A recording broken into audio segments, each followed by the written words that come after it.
आपण पाहत आहात शिवभीमक्रांती महाराष्ट्र न्यूज चॅनल। पूर्णा तालुक्यात बहुजन समाज पार्टी आयोजित बेमुदत धरणे आंदोलनास सुरुवात।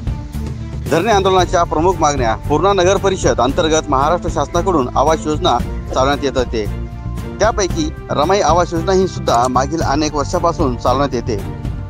ते सर्वे नंबर 158 मध्ये असलेले फुले नगर, डॉक्टर आंबेडकर नगर, सिद्धार्थ नगर या ठिकाणी सुद्धा अनेक कामे झाली आहेत। 2019 मध्ये रमाई आवास योजनेमध्ये मंजूर झालेल्या अनेक लाभार्थ्यांना अद्यापही लाभ देण्यात आलेला नाही, किंवा असे म्हणता येईल की ज्यांच्याकडून चिरीमिरी मिळाली त्यांना लाभ देण्यात आला आहे।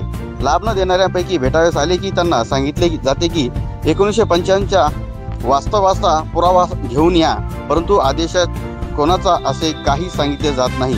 यासाठी ह्या अगोदर सुद्धा ह्या कारणासाठी सर्वपक्षीय निवेदन देऊन धरणे आंदोलन करण्यात केले असता दिनांक 14/8/2023 रोजी SDM साहेब गंगाखेड, माननीय तहसीलदार साहेब पूर्णा, मुख्याधिकारी साहेब पूर्णा यांच्या संगनमताने पूर्णा नगर परिषद मार्फत आंदोलनकर्त्यांना पत्र देऊन कळविले होते व योजना प्रभावीपणे राबवण्यास सुरुवात झाली व पुन्हा तोच प्रश्न ऐरणीवर ठेवून लाभार्थ्यांना अडथळा निर्माण करून लाभार्थ्यांना लाभ दिला जात नाही।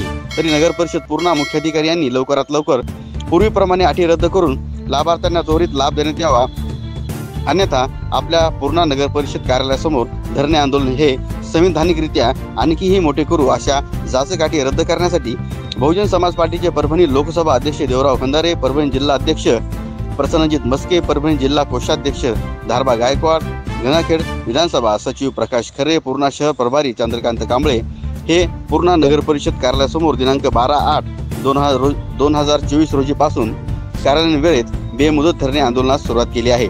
पाहूयात सविस्तर वृत्तांत शिवभीमक्रांती महाराष्ट्र न्यूज निर्भीड निपक्ष वृत्तवाहिनीवर। विषय असा आहे की पूर्णा नगरपालिकेच्या अंतर्गत 158 सर्वे नंबर मधील जे सिद्धार्थ नगर, डॉक्टर आंबेडकर नगर आणि महात्मा फुले नगर आहे, तर या तिन्ही नगरामध्ये 1995 पूर्वीचा जो रहिवासी पुराव्याचे जे अलीकडच्या काळात आट घातलेले आहे ही जाचक आट आहे। कारण प्रशासनाने 14 ऑगस्ट 2023 रोजी म्हणजे मुख्य अधिकारी पूर्णा, तहसीलदार पूर्णा आणि उपविभागीय अधिकारी गंगाखेड यांनी संयुक्तरित्या पत्र दिलेले होते की अशी कुठलीही आट लावल्या जाणार नाही।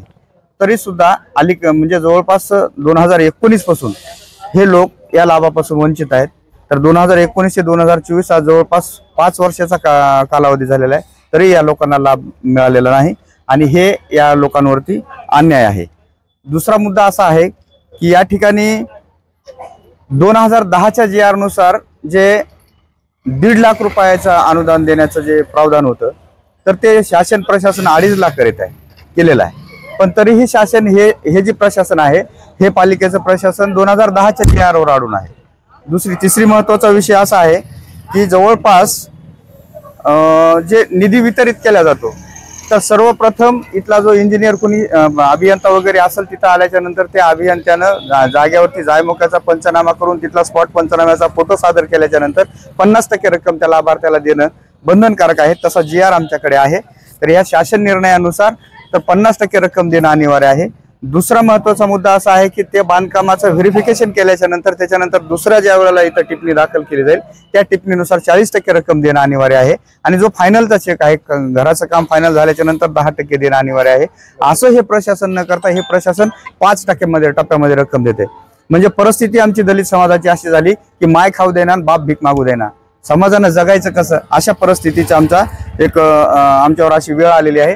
त्यामुळे नाविलाज असतो आमच्या बहुजन समाज पक्षाचे ज्येष्ठ नेते सन्माननीय देवरावदादा खंदारे, धारबाजी गायकवाड, प्रकाशजी खरे साहेब आणि आमचे राष्ट्रीय पेंटर कांबळे साहेब, इतर सर्व या समाजातील लोकांच्या वतीनं या ठिकाणी हे धरणे आंदोलन करण्यात येत आहे। आणि आमची अशी मागणी आहे की आमच्या ह्या जी मागण्या आहेत ह्या मागण्या पूर्णपणे कंप्लीट होईपर्यंत आम्ही या ठिकाणाहून उठणार नाहीत।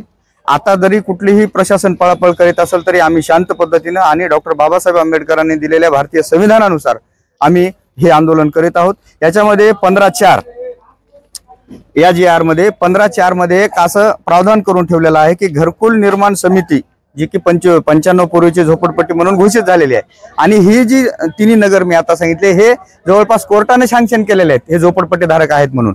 तरी एक निर्णय असा आहे, शासन निर्णय, की घरकुल निर्णय समिती जी आहे तर ही पुनर्विकास अधिनियम 1971 मधील कलम 3Z यानुसार अशा पद्धतीने 7 व 3 व 4 असे हे पोटकलम आहेत. याचा तरतुदीचा वापर करून स्थानिक स्वराज्य संस्था जी आहे तर ह्या स्थानिक स्वराज्य संस्थेला सगळे अधिकार दिलेले आहेत की इथलं जे काय आहे तर इथं जागेचा प्रश्न असेल किंवा आणखीन कुठला प्रश्न असेल तर ते मोडण्याचा ह्या वरील कलमामध्ये. तर हे सगळं इथंच ह्या प्रशासनाने हे सगळ्यावर प्रॉब्लेम सॉल्व्ह करायचा आहे. मात्र हे प्रशासन असं न करता आम्हाला समाज कल्याणचे दरवाजे ठोठावतात, आम्हाला समाज कल्याणला पाठवले जाते. त्या पद्धतीचे पत्र आमच्याकडे त्यांनी दिलेले आहेत की आम्ही समाज कल्याणकडे पाठवलेलं आहे. वास्तविक या GR नुसार समाज कल्याणकडे जाण्याची अजिबात गरज नाही, यांना अधिकार आहे तिथं. पण हे जाणून बुजून अशा पद्धतीने करतात.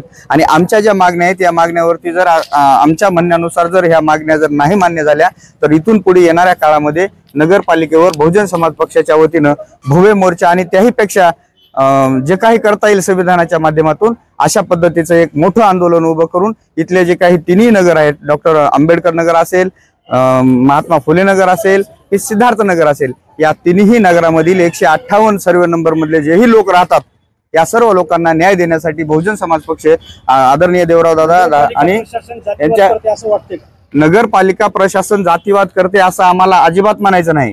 पण नगरपालिका प्रशासनाचं जे कार्य चालू आहे तर त्याच दिशेला आम्हाला घेऊन जाण्याचा प्रकार आहे अशी आमच्या मनामध्ये शंका आहे. ही मात्र इथं ही बाब अधोरेखित करायला काही हरकत नाही.